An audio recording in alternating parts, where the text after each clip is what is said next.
Hello everyone, welcome back to our channel English माध्यम के platform पे मैं हूं आपकी एडुकेटर प्रियंका ठाकुर और हम सॉल्व कर रहे हैं editorial based practice exercise. Start करते हैं आज का session with thought of the day, that is every next level of your life demands a better and different you, so be ready to change. यानी कि जब भी आप अपने जिंदगी के एक नए मुकाम पे पहुंचेंगे, नए पड़ाव पे पहुंचेंगे, तो वो उस समय पे आपकी लाइफ आपसे डिमांड करेगी कि अब आप और बेहतर हो, अब आप और बदलाव के साथ अपनी जिंदगी जिए, अब आपको अपनी पर्सनैलिटी में थोड़े बहुत बदलाव करने पड़ेंगे। आपने देखा होगा जब आप एक टीनेजर थे तब से लेके अब तक आपकी लाइफ में बहुत बड़ा परिवर्तन आया होगा। ठीक है, आप पहले जितने बेफिक्रे रहते थे शायद अब उतने ना हो। शायद अब आपको चिंता हो कि भाई मुझे जॉब करनी है, मुझे जॉब चाहिए, मेरे फ्रेंड्स लग गए या फिर मेरे पेरेंट्स की मुझसे उम्मीदें हैं। तो वो क्या है? वो एक आपका बेहतर वर्जन है, उस बेफिक्रे इंसान से तो बेहतर ही हो, राइट? तो आपको हमेशा परिवर्तन के लिए, बदलाव के लिए तैयार रहना पड़ेगा। बदलाव बाहरी नहीं, आपके अंदर का बदलाव, उसके लिए तैयार रहना पड़ेगा, खुद को बदलने के लिए तैयार रहना पड़ेगा। ठीक है, चलिए स्टार्ट करते हैं reading comprehension and practice exercise for SSC CGL 2024। On August 16, अगस्त 2016 को अ 120 टन रॉकेट, 120 टन भार वाला एक रॉकेट, अबाउट 5 टाइम्स स्मॉलर, जो कि 5 गुना छोटा है। यानी कि किससे? जैसे मतलब आमतौर पे अगर 100 किलो का है तो उससे 5 गुना छोटा है, उससे 5 डिवाइड कर दो, 1/5 से डिवाइड कर दो तो उतना छोटा है। Than the India's largest satellite launch vehicle, Hindustan का जो सबसे बड़ा सैटेलाइट लॉन्च व्हीकल है उसके भार से, उससे 5 गुना छोटा है ये व्हीकल। ठीक है, ये जो रॉकेट लॉन्च किया गया। Took off from ISRO Satish Dhawan centre, took off मतलब उड़ान भरना। कहाँ से उड़ान भरी इसने? इसरो के सतीश धवन सेंटर जो कि श्रीहरिकोटा में है, वहां से इसने अपनी उड़ान भरी। हराल्डिंग, हराल्डिंग मतलब सूचित करना। अ मेजर माइलस्टोन, एक मेजर माइलस्टोन ने पार किया है, सूचित करा है, प्रोक्लेम करा है, यानी कि उसको हासिल किया है, अचीव करा है। In the country space research, देश के स्पेस रिसर्च के दायरे में, देश के स्पेस रिसर्च के इतिहास में एक नया माइलस्टोन इन्हें ऐड करा है। The small satellite launch vehicle SSLV, जो एक है स्मॉल सैटेलाइट लॉन्च व्हीकल, अलग अलग लॉन्च व्हीकल्स होते हैं, PSLV होता है, polar satellite launch vehicle, small satellite launch vehicle, ऐसे होते हैं। ठीक है, तो जो स्मॉल सैटेलाइट लॉन्च व्हीकल की हम बात कर रहे हैं, can carry payloads weighing up to 500 kilogram, ये 500 किलोग्राम तक का पेलोड, पेलोड यानी कि भार, किसी भी चीज का, एयरक्राफ्ट का, उसके अंदर लोगों के साथ में बैठ के भार कितना, उसको बोलते हैं पेलोड। ठीक है, तो वो 500 किलोग्राम तक का पेलोड ये ले सकता है, कैरी कर सकता है। The space capsules had to earlier wait for months. अब पहले अगर बात करें तो ये जो स्पेस कैप्सूल्स हैं इनको कई महीनों के लिए इंतजार करना पड़ता था स्पेस में लॉन्च होने के लिए। इवन ईयर्स, कई दफा सालों का इंतजार करना पड़ता था। To hitch a ride, hitch a ride मतलब यात्रा करना, किसी चीज के साथ यात्रा करना। ऑन व्हीकल्स, उन वाहनों के ऊपर, डिजाइंड फॉर लार्ज सैटेलाइट, जो कि बड़ी सैटेलाइट्स के लिए डिजाइन किए गए थे। यानी कि पहले इनको बड़ी सैटेलाइट्स के जो लॉन्च व्हीकल्स थे उनके जरिए इनको ऊपर भेजा जाता था, स्पेस में भेजा जाता था, जिसके लिए इनको टाइम कभी कभी महीनों का, कभी कभी सालों का समय लग जाता था। ठीक है, but in the past decade, लेकिन पिछले एक दशक में, यानी कि पिछले 10 सालों में, द मिनिएचराइजेशन, मिनिएचराइजेशन मतलब छोटा करना, साइज को छोटा करना, सूक्ष्मीकरण। ठीक है, सूक्ष्म करना मतलब कि छोटा करते जाना। किस चीज का छोटा हो रहा है? Of satellites has enabled, satellites का जो साइज छोटा किया जा रहा है उसने क्या किया है? एनेबल करा है। एनेबल करा है मतलब कि हमें, हमारे को एक मौका दिया है, हमें एक आसान, हमारे लिए कुछ बनाया है। द एंट्री ऑफ यूनिवर्सिटीज की, यूनिवर्सिटीज, अलग अलग यूनिवर्सिटीज भी अब इसमें एंटर हो गई हैं, कॉर्पोरेट सेंटर हो गए हैं, एंड इवन इंडिविजुअल इनोवेटर्स, और जो इकलौता कोई व्यक्ति भी अपना कुछ काम कर रहा है, अपने कुछ इनोवेशन ला रहा है, वो भी इस फील्ड में एंटर हो गए हैं। In a field once dominated by, एक ऐसी फील्ड में जो एक दफा पे केवल डोमिनेट की जाती थी। डोमिनेट मतलब जिसका दबदबा था, किसका दबदबा था? By large enterprises and state institutions, जो उसमें बड़ी बड़ी कंपनियों का दबदबा था, या फिर स्टेट इंस्टीट्यूशन, स्टेट इंस्टीट्यूशंस होते हैं जो सरकारी संस्थाएं होती हैं, such as ISRO and NASA, जैसे कि इसरो और नासा जैसी बड़ी बड़ी सरकारी संस्थाएं, इसके अंदर जिनका दबदबा था, अब उस फील्ड में कई यूनिवर्सिटीज, कई कॉर्पोरेट्स, कई इंडिविजुअल इनोवेटर्स भाग ले रहे हैं। और ये क्यों हो पाया? क्योंकि सैटेलाइट्स का मिनिएचराइजेशन हो गया, ठीक है। तो SSLV can prove to be a game changer. तो SSLV है वो एक गेम चेंजर, वो पूरे इसकी दिशा को बदलने वाला हो सकता है for these micro and nano space station. किन के लिए? ये जो माइक्रो और नैनो स्पेस स्टेशन है, माइक्रो मतलब छोटे, नैनो मतलब बहुत छोटे, अति सूक्ष्म, इनके यूनिट्स होती हैं मिली, माइक्रो, किलो, नैनो, है ना, इस तरीके से। तो वो यूनिट्स की बात करें कि माइक्रो और नैनो स्पेस स्टेशन के लिए ये एक गेम चेंजर साबित हो सकते हैं। कौन? स्मॉल सैटेलाइट व्हीकल, ठीक है। The launch vehicle can be assembled in less than a week. जो लॉन्च व्हीकल है, जहां से इसको लॉन्च किया जाएगा, उसको आप एक हफ्ते से भी कम समय में असेंबल कर सकते हैं। असेंबल मतलब संगठित कर सकते हैं, सारे पुर्जे उसके जोड़ सकते हैं। Than a week by a much smaller team. और भी बहुत छोटे से लोगों द्वारा, छोटी सी टीम द्वारा ये असेंबल किया जा सकता है।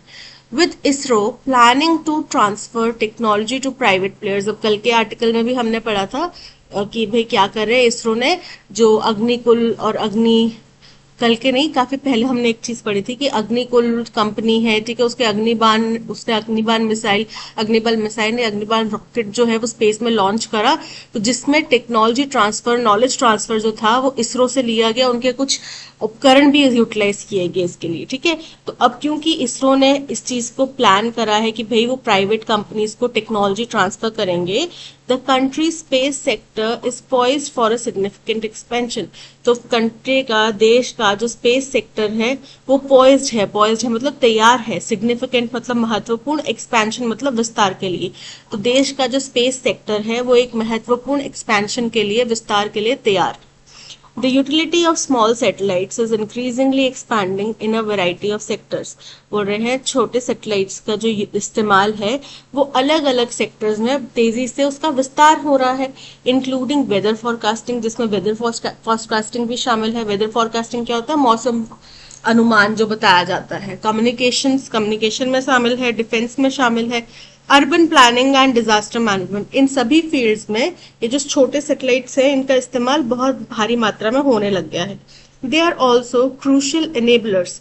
ये और भी ज्यादा महत्वपूर्ण एनेबलर्स, एनेबलर्स मतलब आपको किसी चीज को करने में सहायता प्रदान कर रहे हैं, ठीक है, सहायक है, ठीक है। तो क्रूशियल मतलब महत्वपूर्ण, एनेबलर्स मतलब सहायक है in the growing internet of things.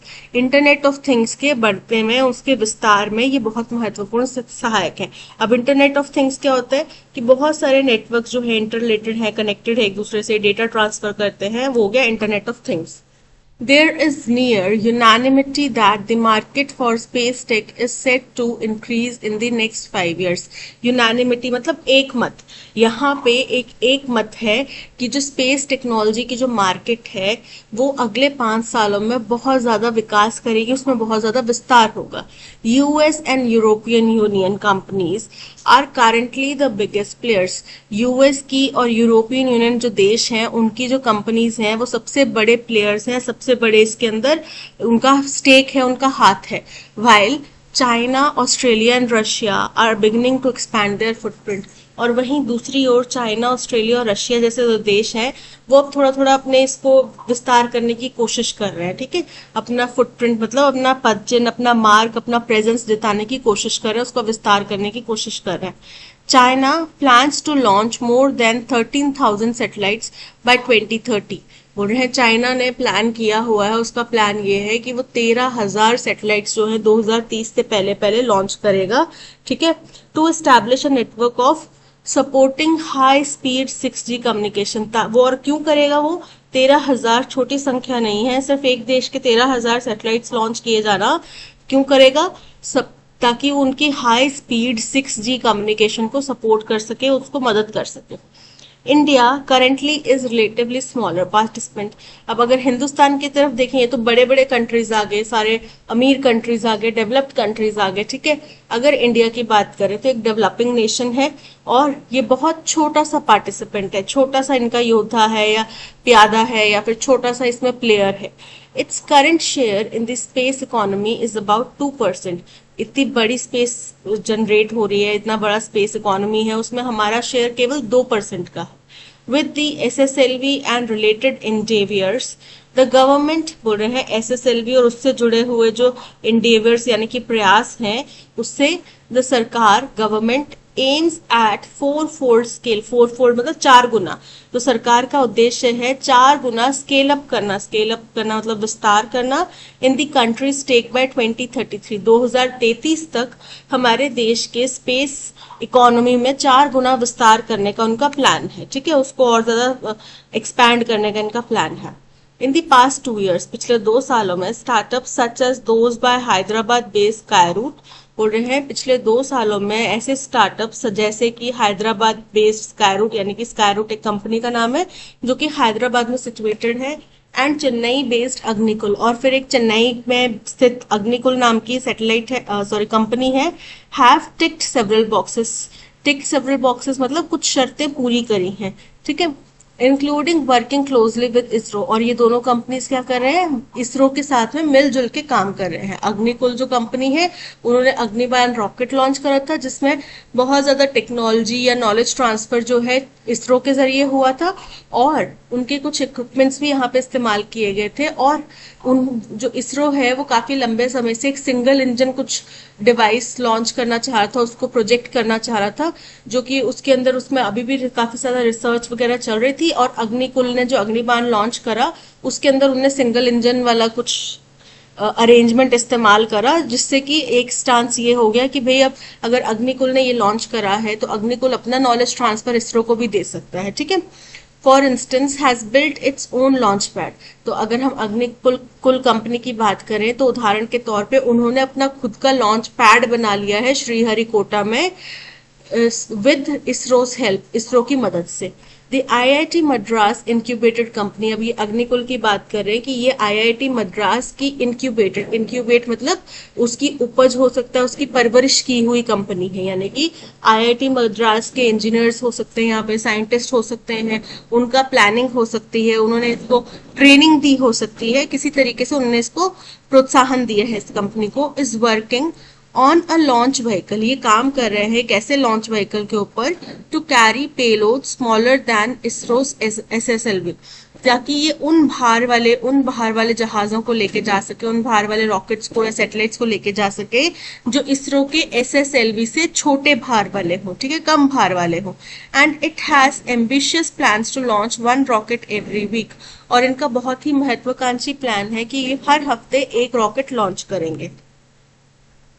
India space policy introduced in April last year, Hindustan की जो स्पेस पॉलिसी जिसका पिछले साल अप्रैल में अनुसरण किया गया था, रिकॉग्नाइज द कंट्रीज नीड, इन्होंने पहचाना है देश की जो जरूरत है किस चीज की, to transition from the ISRO dominated ecosystem, कि भाई पूरा का पूरा एक गवर्नमेंट एजेंसी का हाथ है, उससे बदल के प्राइवेट प्लेयर्स को इसमें आने दिया जाए जिससे कि इकोनॉमी जनरेट हो, ठीक है, हमारे देश जो है 3rd लार्जेस्ट तक पहुंच जाए 5th लार्जेस्ट से, ठीक है। तो ये उनका प्लानिंग है, ये उनका अभी की पॉलिसी में कुछ पॉइंट शामिल है। एट द सेम टाइम उसी समय पे the policy took care to underline the premier agencies enabling role in expanding the country's footprint, बोल रहे हैं कि इसमें पॉलिसी में इन बातों को भी ध्यान में रखा गया है, जो बड़ी बड़ी एजेंसीज हैं, प्रीमियर एजेंसीज हैं, उनका जो रोल है उसको विस्तार में देश के पदचिन्ह के, देश के मार्ग के, यानी कि देश की जो पहचान है उसके विस्तार में इस्तेमाल किया जाए, उसके विस्तार में इन एजेंसीज का भी काम हो इन द स्पेस इकोनॉमी के दायरे में।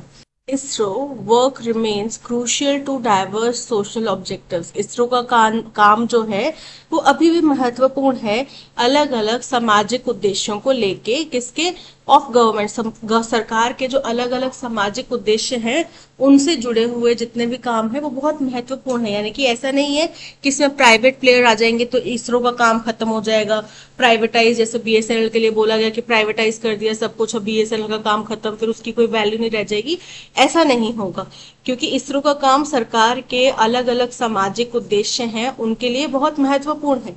जैसे कि एजुकेशन हो गया, इसरो के जरिए आप यूट्यूब पे भी देखेंगे, या फिर इसरो के जरिए कुछ प्रोग्राम्स चलाए जाते हैं, दूरदर्शन के कई सारे जो एजुकेशन चैनल्स हैं उनके ऊपर, ठीक है, एग्रीकल्चर को लेके, क्लाइमेट चेंज मिटिगेशन को लेके, एनवायरमेंट प्रोटेक्शन, इन सभी दायरों में सरकार के कुछ सोशल सामाजिक उद्देश्यों को पूरा करने में इसरो का अहम योगदान रहेगा। Space tech is also critical to the country security objective, और स्पेस टेक्नोलॉजी जो है वो देश के सिक्योरिटी उद्देश्यों के लिए बहुत ज्यादा जरूरी होती है। The challenge now is to frame a regulatory mechanism. तो अब उद्देश्य क्या है, अब जो हमारे सामने एक बहुत बड़ा चैलेंज है वो क्या है, वो ये है कि एक रेगुलेटरी मैकेनिज्म बनाया जाए, क्योंकि अभी तक इसमें सिर्फ इसरो काम कर रही थी, तो इतना रूल्स एंड रेगुलेशन इसरो, क्योंकि एक गवर्नमेंट ऑर्गेनाइजेशन है, उनके कुछ अपने रूल्स एंड रेगुलेशन है, उनके बेसिस पे वो काम कर रही थी। लेकिन अब जब इसमें प्राइवेट प्लेयर्स भी आएंगे तो चेक्स एंड बैलेंस रखने के लिए कोई ना कोई तो एक चाहिए, संस्था चाहिए, जैसे कि सेबी है, हालांकि काम उनका पता नहीं चल रहा, अभी जो उनके ऊपर आरोप लग रहे हैं उससे उनके काम के ऊपर डाउट खड़े हैं। जैसे कि आरबीआई है, ठीक है, वो क्या है, बैंक्स के ऊपर चेक्स एंड बैलेंस रखते हैं। सेबी है, वो सिक्योरिटीज मार्केट एंड एक्सचेंज के ऊपर नजर रखता है। वैसे ही नबार्ड है, वो रूरल बैंक्स के ऊपर नजर रखता है। तो वैसे ही अब यहाँ पे भी एक रेगुलेटरी मैकेनिज्म बनाना पड़ेगा चेक्स एंड बैलेंस रखने के लिए, दैट कॉम्प्लीमेंट्स इसरोज वर्क, जो इसरो के काम के साथ में कॉम्प्लीमेंट करके काम करे, यानी कि उनका जो काम है उसके साथ साथ में आगे बढ़े।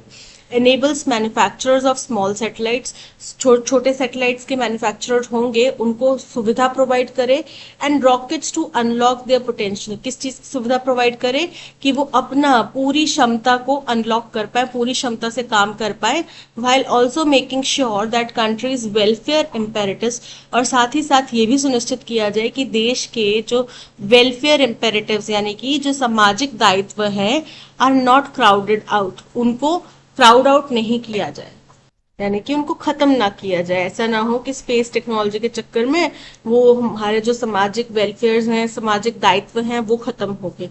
The SSLV's launch should be a prelude to conversations. Prelude मतलब होता है उसका बेसिक आधार बनना चाहिए। तो SSLV का जो लॉन्च है वो आगे की जो कन्वर्सेशंस होनी है ऐसे मैकेनिज्म के ऊपर, ऐसे कार्यों के ऊपर, उनका आधार होना चाहिए, यानी कि जो हम एक रेगुलेटरी फ्रेमवर्क बनाने की बात कर रहे हैं उसका आधार क्या होना चाहिए, SSLV का लॉन्च उसका आधार होना चाहिए। अब चलते हैं क्वेश्चन नंबर 1 की तरफ। Based on the passage, which of the following can be inferred about the future of India's space sector? बोल रहे हैं पैसेज के अनुसार इनमें से कौन सी बात हम समझ सकते हैं हिंदुस्तान के स्पेस सेक्टर के फ्यूचर के बारे में। तो जब प्राइवेट प्लेयर इसमें आ गए तो हमारी इकोनॉमी मेनी फोल्ड से बढ़ सकती है, राइट, और ग्लोबल स्पेस इकोनॉमी में हमारी भागीदारी बढ़ सकती है, जो अभी 2% है वो उससे काफी इंक्रीज हो सकती है। India space sector will continue to be dominating by ISRO with limited participation from private players। यही कम करने का प्रयास किया जा रहा है कि अभी तक इसमें डोमिनेशन इसरो का था, उसको कम करके प्राइवेट प्लेयर्स को इसमें थोड़ी बहुत छूट देने की कोशिश की जा रही है, जिसका बिल्कुल भी कतई मतलब ये नहीं है कि इसरो की अहमियत जो है वो खत्म हो जाएगी।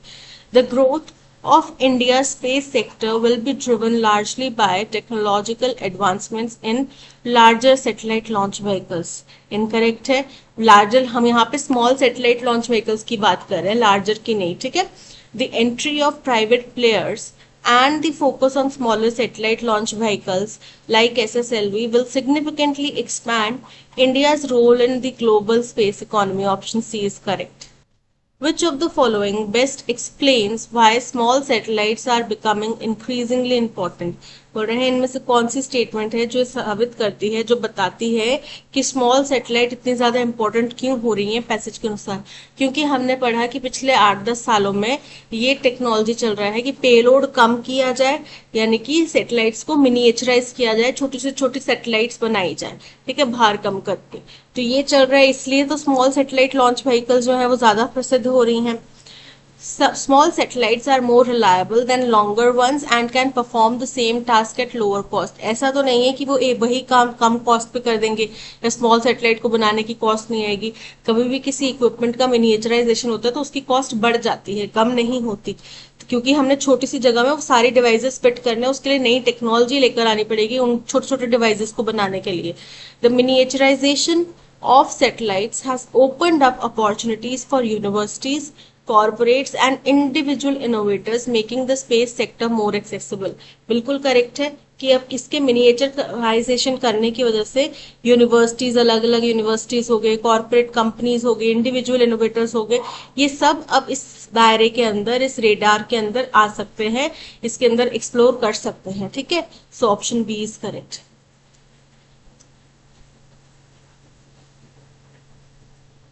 Which of the following is one of the primary challenges mentioned in the passage regarding India's space policy? तो इंडिया स्पेस पॉलिसी में अभी बहुत बड़ा अहम जो उद्देश्य है वो ये है, एक रेगुलेटरी फ्रेमवर्क बनाना, एक रेगुलेटरी मैकेनिज्म बनाना जो स्मॉल सैटेलाइट मैन्युफैक्चरर्स को सपोर्ट करे, साथ ही साथ जो सोशल वेलफेयर के काम है उनको भी बैलेंस आउट करे। ठीक है, developing a regulatory mechanism that supports small satellite manufacturers while maintaining social welfare, option A is correct. What does the passage suggest about the role of ISRO? Passage ISRO के role के बारे में Indian space ecosystem में क्या बताता है? तो इसरो का रोल खत्म नहीं होगा, अभी मिनिएचराइजेशन होने के बाद, नए प्लेयर्स, प्राइवेट प्लेयर्स आने के बाद भी उसका रोल खत्म नहीं होगा, क्योंकि सामाजिक दायित्वों की बात करें या फिर देश की सिक्योरिटी की बात करें, इन दोनों ही उद्देश्यों में इसरो का अहम योगदान रहेगा। ठीक है, ISRO should solely focus on launching large satellites, incorrect है। ISRO's work is essential for both social and security objectives of the country, option B is correct. What is the tone of the passage? तो हमारे को कुछ positivity दिख रही है, right, कि भाई नए प्लेयर्स आएंगे, नई अपॉर्चुनिटीज मिलेगी, हमारी इकोनॉमी ग्रो करेगी, एम्प्लॉयमेंट बढ़ेगा, नई कंपनी खोलने से एम्प्लॉयमेंट भी बढ़ेगा, राइट, एम्प्लॉयमेंट बढ़ेगा। तो ये क्या है, एक ऑप्टिमिस्टिक बात है, चेतावनी भरी, कॉशनरी नहीं है, न्यूट्रल नहीं है, क्रिटिकल नहीं है। Option A optimistic is correct. No one and nothing gets left out, कोई भी और कुछ भी नहीं छूटता। ठीक है, छोड़ा नहीं जा सकता है, छूटता नहीं।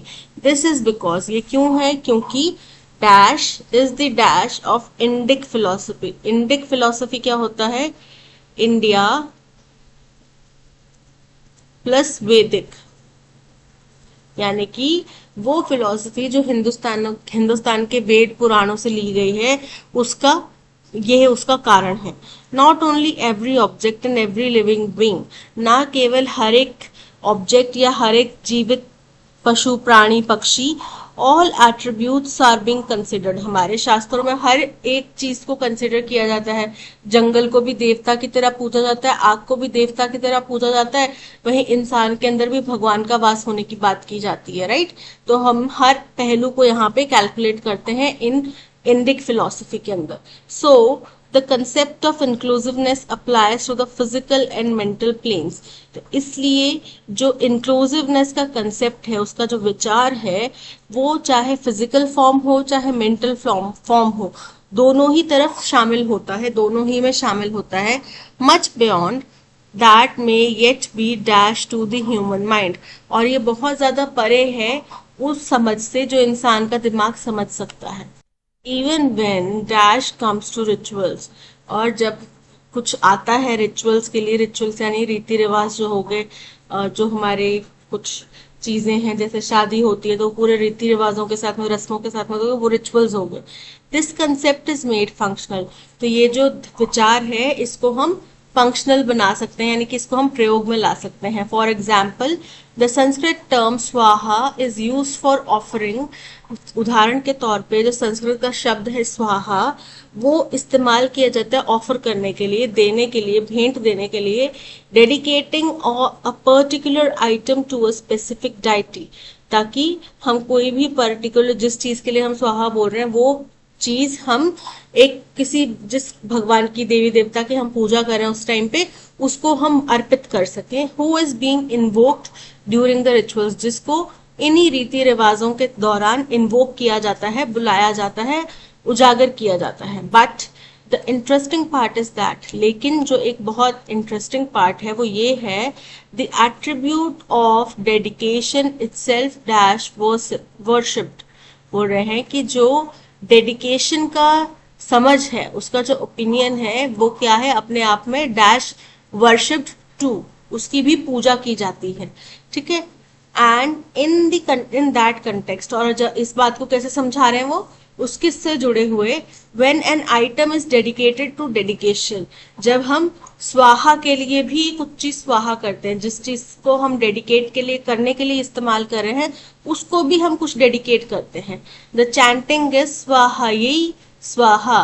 तो जो उस टाइम मंत्र इस्तेमाल किया जाता है वो है स्वाहा, यही स्वाहा। When the mother of the universe is कंसेप्चुलाइज्ड, बोल रहे हैं जब मदर, यूनिवर्स की जो मदर है उसका जो कंसेप्ट है वो अमल में लाया गया था, एज बीइंग सराउंडेड बाय 64 योगिनीज, कि जो मदर ऑफ यूनिवर्स है वो 64 योगिनीज द्वारा घेरी हुई है। स्वाहा is considered to be one of them, तो वो 64 योगिनीज में से एक कौन है? स्वाहा भी है। No one and nothing gets left out, this is because dash is the ethicalness, ethical मतलब कि बिल्कुल उसका नैतिकता, अटेंटिवनेस यानी कि ध्यान, सतर्कता, कॉन्शियसनेस चेतना, और इंक्लूसिवनेस, इंक्लूसिव मतलब सबको शामिल करना। तो जब कुछ भी छूट नहीं रहा तो यानी कि इंक्लूसिवनेस होगा। This is because inclusiveness is the dash, inclusiveness is the dash of Indic philosophy. Dash essence, essence मतलब उसका उद्देश्य है, उसका पूरा सार क्या है? इंक्लूसिवनेस। तो इंडियन फिलोसफी का सार क्या है? Inclusiveness. Option A is correct. So the concept of inclusiveness applies to the physical and mental planes and much beyond.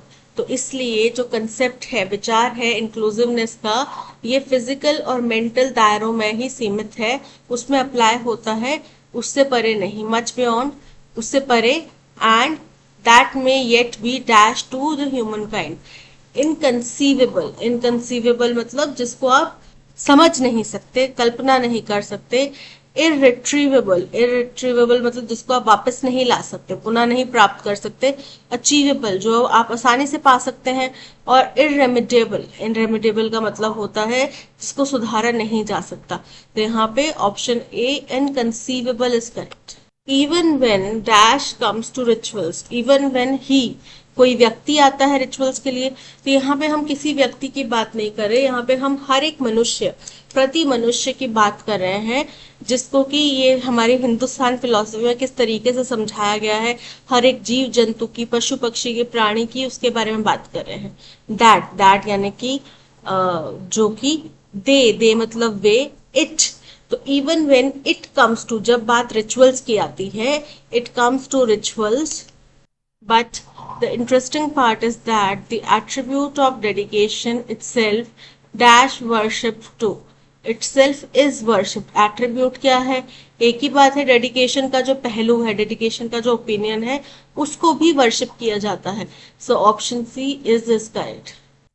Grammatical error बताना है। When Mrs Sinha came to see Varanasi, जब मिसेस सिन्हा वाराणसी देखने आई 2019 में, Nupur has already been teaching there for 5 years, Nupur वहां पे पिछले 5 साल से पढ़ा रहे थी। अब पास्ट की घटना है, already been teaching, right. So past की घटना है, केम जो है वो भी बता रहा है कि पास्ट की बात है, तो नूपुर उस टाइम पे पढ़ा रही थी, तो हैज की बजाय क्या हो जाएगा? Had already been teaching, has की बजाय क्या आएगा? हैड। ऑप्शन डी में एरर है। Anita keeps on repeating that she is innocent but there is dash, बोल रहा अनिता बार बार ये दोहराती रहती है कि वो बेकसूर है लेकिन उसका कोई भी फायदा नहीं होता, या there is dash, no smoke without fire, बिना आग के धुआं नहीं निकलता। अगर कोई उसको दोषी मान रहा है तो उसके पास कुछ ना कुछ तो वजह होगी इस बात की। No pulling up of socks, pulling up of socks का मतलब होता है कमर कसना, ठीक है। पुल अप योर सॉक्स यानी कि अपने उसके ऊपर प्रयास करना, मेहनत करना और उसको कमर कस लेना। No rubbing of the shoulders, rubbing of the shoulders का मतलब होता है to meet and spend time with someone. No love lost between, यानी कि म्यूचुअल डिसलाइक है, दो लोगों के बीच में म्यूचुअल डिसलाइक है, राइट। तो यहाँ पे क्या होगा? बिना आग के धुआं नहीं निकलता। वो बेशक बोल रही है कि वो मासूम है, इनोसेंट है, उसका कोई हाथ नहीं है इस कांड में, लेकिन बिना आग के धुआं नहीं निकलता। Option A is correct. Those 4 pages were torn by Jack, वो 4 पेजेस जो है वो जैक द्वारा फाड़े गए थे। तो वर टॉन, पेजेस थे, ज्यादा पेजेस थे तो वर आ जाएगा। टीयर करना यानी कि ये क्या था? हमारा वर्ब था, ठीक है। बाय के बाद में क्या होता है? हमारा सब्जेक्ट और 4 पेजेस, ये क्या हो गया हमारा ऑब्जेक्ट। साथ में दोज भी आएगा, ठीक है, इंडिकेटिव है, ये भी आएगा साथ में। क्यों? क्योंकि ये उन 4 पेजेस के साथ ही जुड़ा हुआ है, राइट। हमारे एडजेक्टिव बन रहा है, ये जो हमारा ऑब्जेक्ट है उसके साथ में जुड़ा हुआ है, राइट। तो जैक पहले आ जाएगा, Jack tore those 4 pages, Jack tears अभी नहीं फाड़ रहा, Jack tore those 4 pages, option B is correct. We lived a very frugal life during our childhood. Frugal मतलब बहुत ही इकोनॉमिकल, बहुत ही कंजूसी भरी, ज्यादा चीजें नहीं होती, ज्यादा पैसा नहीं था, राइट। हमारे माँ बाप बोलते ना, हम इतनी दूर पैदल जाया करते थे, 15-15 20-20 किलोमीटर नदी पार करके जाते थे, राइट। तो वो था फ्रूगल लाइफ, बहुत इकोनॉमिकल लाइफ उनने जी है। एंटोनिम क्या हो जाएगा? बड़ी ही लाविश उनने लाइफ जी है, बड़ी ही एक्स्ट्रावेगेंट लाइफ जी है। रेकलेस, रेकलेस मतलब केयरलेस। वेयरी, वेयरी मतलब फटा पुराना, थका हुआ। सिवियर मतलब कठोर। एक्स्ट्रावेगेंट मतलब लार्जर देन लाइफ, बहुत ज्यादा फिजूल खर्ची वाली। Wasteful, lavish, option D is correct. Which can not be read, जो पढ़ा ना जा सके। आपकी बहुत गंदी हैंडराइटिंग है, डॉक्टर्स की हैंडराइटिंग है ऐसे, क्या लिखा है? No idea. ये क्या है? इलिजिबल। कैसी है राइटिंग? Legible, right. इलिटरेट, जो अनपढ़ है, पढ़ नहीं सकता। इनऑडिबल, जो सुना नहीं जा सकता। इनविजिबल, जो देखा नहीं जा सकता। और एलिजिबल यानी कि जो पढ़ा नहीं जा सकता। Option D is correct. Incorrectly spelled word बताना है। प्रेफरेंस, प्रेफरेंस की स्पेलिंग इनकरेक्ट है। प्रेफरेंस मतलब क्या होता है कि आप किस चीज को तवज्जो देंगे, किस चीज को महत्व देंगे, राइट। सो क्या स्पेलिंग होती है? प्रेफ, PREFERENCE, प्रेफरेंस। एंटोनिम बताना है अंडरलाइन वर्ड का, ठीक है, वही फिट होगा यहाँ पे। वाइल मोस्ट फ्रेंड्स परसुएटेड, ज्यादातर लोगों ने उसको परस्यू किया, यानी कि उसको मनाने की कोशिश करी, उसको प्रोत्साहित करा। टू चूज करियर, अपने करियर को सिलेक्ट करने के लिए, चूज करने के लिए। देयर वर अ फ्यू, अब परसुएट करा मतलब मनाने की कोशिश करी, तो दूसरी तरफ उसका ऑपोजिट क्या हो जाएगी कि उन्होंने मना कर दिया, ठीक है। So there were a few who dash him from doing so. Who evaded, evaded मतलब छोड़ के चले जाना। बम्बार्डेड मतलब कुछ चीज के शब्दों का वहां पे फेंकना। बम्बार्डमेंट ऑफ वर्ड्स हो सकता है, बम्बार्डमेंट ऑफ क्वेश्चंस हो सकता है, असल में बम्बार्डमेंट हो सकता है, यानी कि बहुत सारी चीजों को एक साथ गिराना। डिसऑर्डर्ड, डिसऑर्डर्ड का मतलब होता है रोक देना। तो यहाँ पे इन्होंने प्रेरित करा करियर चूज करने के लिए, बाकी कईयों ने उसको रोका ऐसा करने से। So option C is correct. Shakuntala Devi was born on 4th November 1929. In her childhood, she dashed to school. Shakuntala Devi mathematical human calculator जिनको बोला जाता है, उनका जन्म 4 नवंबर 1929 को हुआ था और वो बचपन में कभी स्कूल नहीं गई थी, ठीक है। तो childhood she had never been to school, she never gone to school, went never to school, ever been to school, had never been to school. Option C is correct. अब यहाँ पे वो स्टेटमेंट हमें सिलेक्ट करना है जिसमें कोई भी स्पेलिंग एरर नहीं है। द के स्पेलिंग करेक्ट है। चिल्ड्रंस, चाइल्ड सिंगुलर है, और जब बहुत सारे बच्चे हैं तो क्या हो जाता है? चिल्ड्रन हो जाता है, ठीक है। तो चिल्ड्रन के साथ में एस नहीं आता, ये एरर हो गया, चिल्ड्रंस नहीं आएगा। Playing in the kindergarten, kindergarten होता है, गार्डन नहीं होता, ठीक है। ऑलमोस्ट, ऑलमोस्ट में डबल एल नहीं आता। Broke the window of the principal's car, right. तो यहाँ पे ऑप्शन ए तो करेक्ट नहीं है, ठीक है। आगे बढ़ते हैं, देखते हैं। द चिल्ड्रन करेक्ट है। Playing in the kindergarten almost broke the window of the principal's car, option B absolutely correct है। यहाँ पे अगेन एस है, almost broke window of the principal's car, बाकी करेक्ट है। The children playing in the kindergarten almost broke window of principal's car, तो क्या correct आएगा? Option B correct आएगा। She is in an hurry to meet her brother, अ के साथ में consonant sounds होती हैं और एन के साथ में वॉवल साउंड्स होती हैं, ठीक है। ह, हरी, ह, ह जो है, ह की साउंड आ रही है, राइट। ये तो कॉन्सोनेंट साउंड है। वॉवल साउंड कौन सी होती है? एप्पल, ए, एलिफेंट एह, इग्लू आई, आउल ओ, यू अम्ब्रेला। ठीक है, ये होती है वॉवल साउंड्स। तो क्या, तो ह के साथ में कौन सी साउंड आएगी? Consonant sound. तो क्या आएगा? अ आएगा, ना कि एन आएगा। She is in a hurry to meet her brother. In a hurry, option D is correct. Soon after the doctor gave her the next dash of medicine. Medicine की क्या दी जाती है? डोज दी जाती है। मेडिसिन की dose के spelling होते हैं DOSE।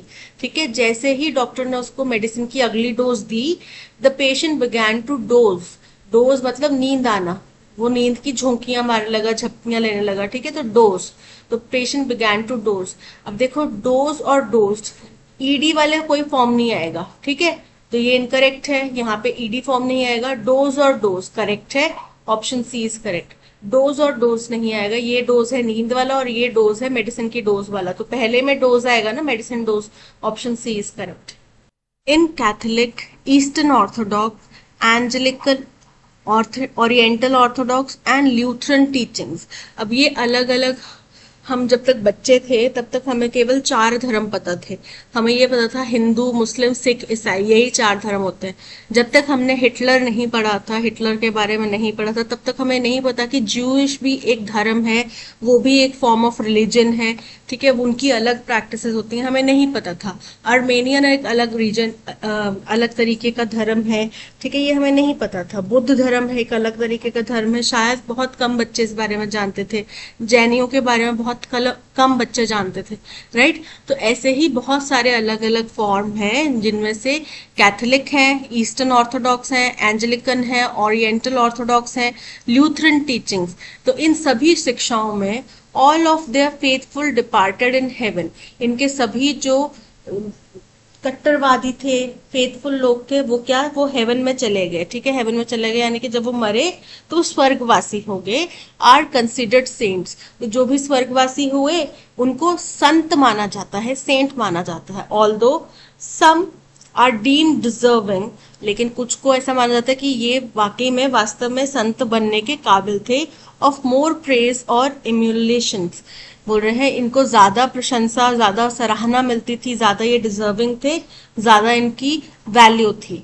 इन रिलीजियस बिलीफ, धार्मिक बिलीफ में, a saint is a person, एक संत वो व्यक्ति होता है who is viewed as possessing an uncommon degree of holiness, जिनको ऐसा माना जाता है कि इनके पास में कुछ अनकॉमन यानी कि असामान्य होलीनेस है, असामान्य ज्ञान है, असामान्य भगवान का अध्यात्म है, भगवान के पास है ज्यादा सिमिलैरिटी और प्रॉक्सिमिटी टू गॉड। चाहे होलीनेस हो, चाहे भगवान के जैसा उसका स्वरूप हो, भगवान के जैसे उसका उसके इक्विवेलेंट हो, या फिर उस भगवान के दायरे में आता, राइट, उनको सेंट माना जाता है।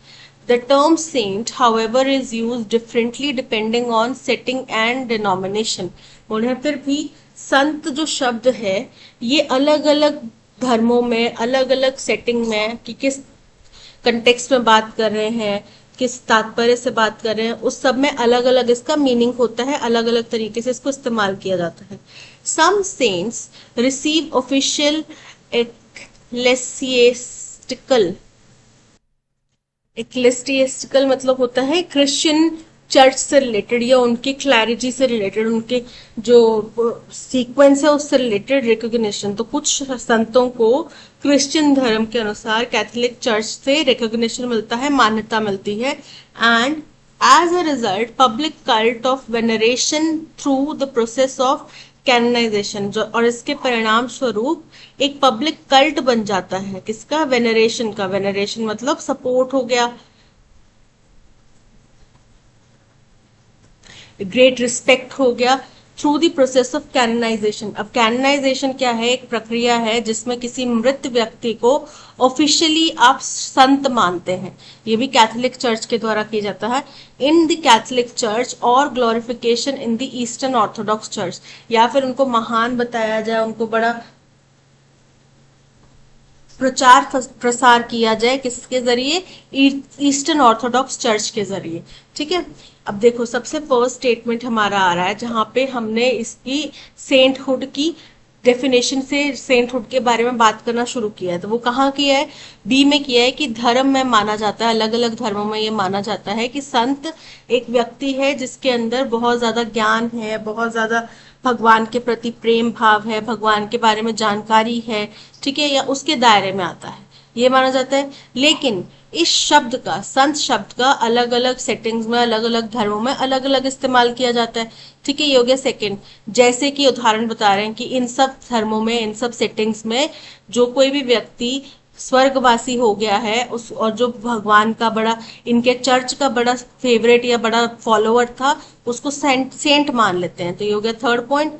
और कुछ सेंट्स जो हैं उनको ऑफिशियली वो सेंटहुड ग्रांट करते हैं, ऑफिशियली उनको डॉक्यूमेंट में लिखा जाता है कि ये सेंट है, कैनोनाइजेशन की प्रक्रिया के जरिए, ठीक है, ये हो गया फोर्थ पॉइंट। तो अरेंजमेंट हमारा बन रहा है B C A D, B C A D, option A is correct. A strong man is a mediator between divine and mortal fate। अब अंडरलाइन वर्ड का हमें सिनोनिम बताना है। मॉर्टल मतलब जो मर सकता है, राइट, जो नश्वर है, राइट। तो बोल रहे हैं एक मजबूत व्यक्ति वो है जो एक मध्यस्थ की भूमिका निभाए अध्यात्म और मॉर्टल फेट के बीच में, मॉर्टल और अध्यात्म के बीच का जो दायरा है उसके बीच में एक मध्यस्थ की भूमिका निभाए, वही एक मजबूत व्यक्ति है। मॉर्टल मतलब नश्वर, जो मर सकता है। डिलाइटफुल मतलब जो खुश है, आनंदित है। Sincere, honest. ओवरजॉयड बहुत ज्यादा खुश। और लीथल, लीथल मतलब घातक, मर सकने वाला, मरने वाला, right. So deadly, so option D is correct. On many accomplish, one may accomplish many things by a little effort। कई दफा हम बहुत कुछ प्राप्त कर सकते हैं, accomplish कर सकते हैं मतलब हासिल कर सकते हैं थोड़े से प्रयास से, ठीक है। accomplish का एंटोनिम बताना है, तो कुछ चीज आप पा रहे हैं, हासिल कर रहे हैं, एंटोनिम क्या हो जाएगा? आप किसे खो जाए। क्वालिफाई, क्वालिफाई करना मतलब योग्य बनना। रिटेन मतलब अपने पास बनाए रखना। एग्जीक्यूटिव, एग्जीक्यूटिव मतलब कुछ एग्जीक्यूट, एग्जीक्यूट मतलब कुछ चीज परफॉर्म करना। और मिस, मिस मतलब कुछ चीज से चूक जाना, कोई चीज खो जाना। तो यहाँ पे option D is correct. The farmers are harvesting the crops. The farmers subject, are harvesting, harvest क्या कर रहे हैं? वर्ब है, तो आर हार्वेस्टिंग वर्ब है। द क्रॉप्स ऑब्जेक्ट, तो the crops are being harvested by the farmers। the crops are harvested by the farmers। अभी कर रहे हैं, वो ing फॉर्म में है, तो being आएगा। the crops have been, past में नहीं है, अभी कर रहे हैं। the crops are been, are के साथ में been नहीं आएगा। the crops are being harvested by the farmers, option D is correct। that's all। आज के सेशन में इतना ही। Thank you so much for watching. अगर आपको कंटेंट पसंद आया हो तो लाइक, शेयर और सब्सक्राइब जरूर कीजिएगा। मिलते हैं नेक्स्ट सेशन में। Till then keep learning and keep practising. Bye.